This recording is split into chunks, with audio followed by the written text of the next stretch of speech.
मैं सरवत ख़ान अपने फ़िरदौस कंप्यूटर से आप सभी का इस्तकबाल करते हैं।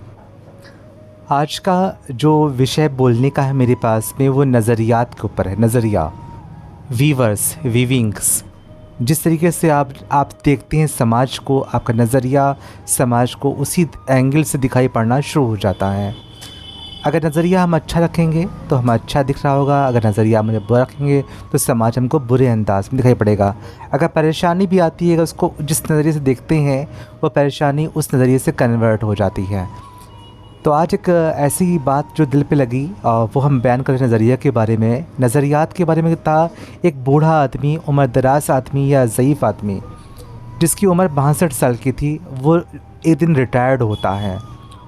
तो रिटायर्ड होता है तो वो अपनी एक बुक में नोट कर रहा होता है या अपने आप से ख़ुद से बातें भी कर रहा होता है कि आज कितना बदकिस्मत दिन है कि आज हम रिटायर्ड हो गए और आज से हमें लोग रिटायर्ड कहेंगे या हमको बिना किसी काम वाला कहेंगे या हम आज घर में इधर उधर पड़े रहा करेंगे और कोई मुझे पूछेगा नहीं, हम बूढ़े हो गए हैं, उम्र दराज हो गए हैं, मुझे पेंशन मिलेगी। पेंशन भी उसने दया का पात्र का हिस्सा समझा और उसने पेंशन के सारे ज़िंदगी लिल्लाही मोहताजी वाली शायद बीतेगी।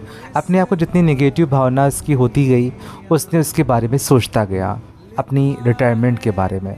साथ साथ उसने ये भी उसमें सोचा, उसमें कहा कि आज का दिन कितना ख़राब है या ये साल कितना ख़राब है या ये महीना या हफ़्ता कितना ख़राब है कि हमारे बेटे के चोट भी लग गई, उसका हाथ टूट गया, वो इतनी महंगी गाड़ी से जा रहा था, उसकी गाड़ी भी ख़राब हो गई। वो ऐसे लफ्ज़ों को अपने आप बयान कर रहा हो, अकेले बैठा रो रहा, उदास हो रहा।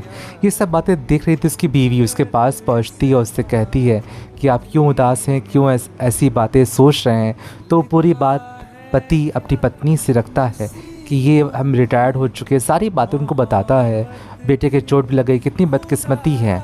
तो उसकी बीवी कुछ देर के लिए उससे दूर हटती है और एक ख़त लिखलाती है, एक लेटर्स लिखलाती है, उसको देती है और उसमें लिखा ये होता है कि आप दुनिया को या अपनी परेशानी को जिस अंदाज में देखना चाहते हैं, इसके दूसरा पहलू भी तो होता है।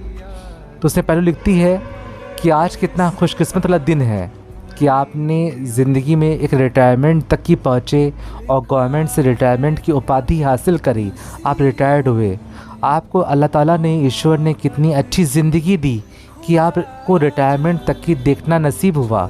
लोग तो बीच में ही ख़त्म हो जाते हैं। तो शुक्र है कि आपने रिटायरमेंट तक की ज़िंदगी को पार किया, आपने गवर्नमेंट की सेवा करी, देश की सेवा करी। इस तरीके से उसने लफ्ज़ों को रिटायरमेंट के बारे में लिखा। उसने ये भी कहा पेंशन के बारे में आप नेगेटिव को सोचते हैं। पेंशन, आप अब सहारा घर में रहेंगे, आप अपनी पेंशन से आप इस परिवार को, लोगों को एडवाइस देंगे, किसी गरीब का सहारा बनेंगे, किसी गरीब की हेल्प अपनी पेंशन से कर सकते हैं। आज आप हम लोग के बीच में ठहरेंगे, पोते पोतियों के बीच में रहेंगे, परिवार के बीच में रहेंगे। तो ये रिटायरमेंट और पेंशन दोनों एक नायाब चीज़ है। साथ साथ वो जो आपने लफ्ज़ बोला कि हमारे बेटे का एक्सीडेंट हो गया, आप ये क्यों सोचते हैं? आप ये सोचिए खुशकिस्मत हमारा बेटा है जो इतनी बड़ी परेशानी से उबर आया और बच गया। और हमारा बेटा बचने पर उसका हाथ पैर टूटा नहीं है, बल्कि ज़िंदगी की बड़ी परेशानी से उबर आया।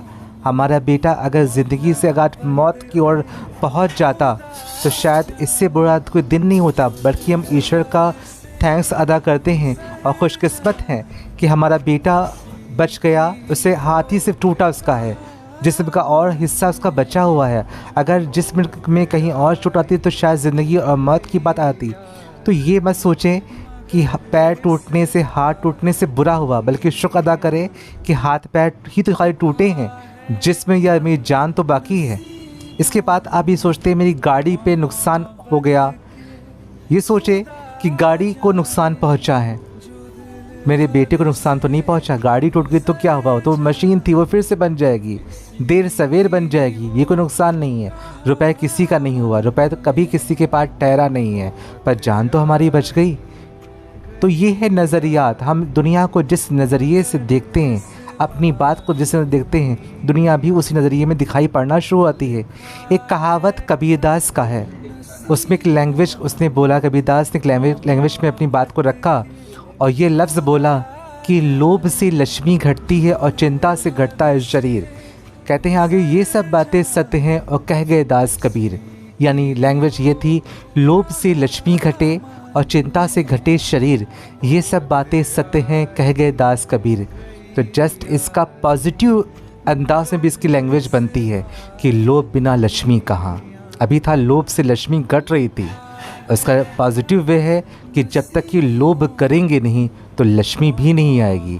इससे पहले था चिंता से घटे शरीर, जब तक कि हम चिंता ही नहीं करेंगे तो हमारी बाइसेप, हमारे चेस्ट, हमारा उठना बैठना, हमारी पर्सनालिटी हमारी बन नहीं पाएगी। तो देखा जाए बिना चिंता के शरीर बनता भी नहीं है और बिना लोभ के लक्ष्मी आती भी नहीं है। जब तक ये कंपटीशन नहीं करते कि आगे बढ़ने की, तो वो चीज़ हासिल भी नहीं होती है। तो लोभ बुरी चीज़ भी नहीं, हाँ लोभ किस टाइप का किया जाए, कैटेगरी ऑफ लालच, ये आपको सोचना होगा। तो लोभ से लक्ष्मी घटे, लोभ बिना लक्ष्मी कहाँ, चिंता से घटे शरीर, चिंता बिना कहाँ शरीर, ये सब बातें भ्रम है, झूठा दास कबीर। तो दुनिया में हर चीज़ उसकी सोच, उसके नज़रियात पर डिपेंड करता है। कामयाबी और उदासी, दुख और सुख, ये सब उसकी सोच पे डिपेंड करता है। आज सोच से अटैच हमारे पास में नफीस फातिमा, वो एक ऐसी मोटिवेशन स्टोरी बताएंगे जो सिर्फ ओनली सोच पे डिपेंड करता है। सुनते हैं उनकी ज़ुबानी, सोच की बात। Thank you. अस्सलाम वालेकुम, मेरा नाम नफीस फातिमा है। मैं फिरदौस कंप्यूटर सेंटर्स की स्टूडेंट हूँ। तो मैं आज आप लोगों को एक स्टोरी बताने जा रही हूँ, थोड़ा सा मोटिवेट करने के लिए आप लोगों को। छोटी सी स्टोरी है, सुनिएगा ज़रूर। तो स्टोरी है 4 मोमबत्तियों की। एक अंधेरे कमरे में 4 मोमबत्तियाँ जल रही थीं। शांति, विश्वास, प्रेम और आशा।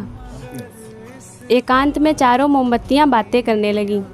वह आपस में बातें कर रही थी। पहली मोमबत्ती बोली कि मैं शांति हूँ और बाहर की दुनिया देखकर मैं बहुत दुखी हूँ कि लोग का थापी, नोच घसोट और हिंसा का बोलबाला है। ऐसे में मेरा यहाँ रहने का मन नहीं करता, मैं जा रही हूँ। इतना कहकर वह मोमबत्ती बुझ गई। पहली मोमबत्ती की बात सुनकर दूसरी मोमबत्ती बोली। दूसरी मोमबत्ती ने भी अपने मन की बात रखी कि मैं विश्वास हूँ और बाहर की दुनिया देखकर मुझे बड़ा दुख होता है कि मेरे प्रति कोई भी भावना नहीं है। झूठ, धोखा, बेईमानी मेरी जगह लेता जा रहा है। ऐसे में मेरा यहाँ कोई काम नहीं, मेरा भी यहाँ से चले जाना ही बेहतर है। इतना कहकर वह मोमबत्ती भी बुझ गई। इतने में तीसरी मोमबत्ती भी अपने मन की बात कहने लगी और बोली, मैं प्रेम हूँ। मैं हर किसी के लिए हर पल, हर दिन जल सकती हूँ, पर बाहर की दुनिया में किसी के दिल में मेरे लिए प्रेम भावना नहीं रही। इसीलिए अब मेरा इस दुनिया में कोई काम नहीं, मैं भी जा रही हूँ। इतना कहकर वह मोमबत्ती भी बुझ गई। तीनों मोमबत्तियों के बुझते ही उस कमरे में एक बालक ने प्रवेश किया। वह बालक देखता है कि तीनों मोमबत्तियाँ बुझी हुई हैं और एक मोमबत्ती जल रही है। वह बालक बड़ा उदास हुआ, निराश हुआ और कहने लगा कि तुम लोग कैसे जा सकती हो, तुम लोगों को तो मेरे साथ चलना था, लास्ट तक मेरा साथ देना था, मेरे साथ रहना था।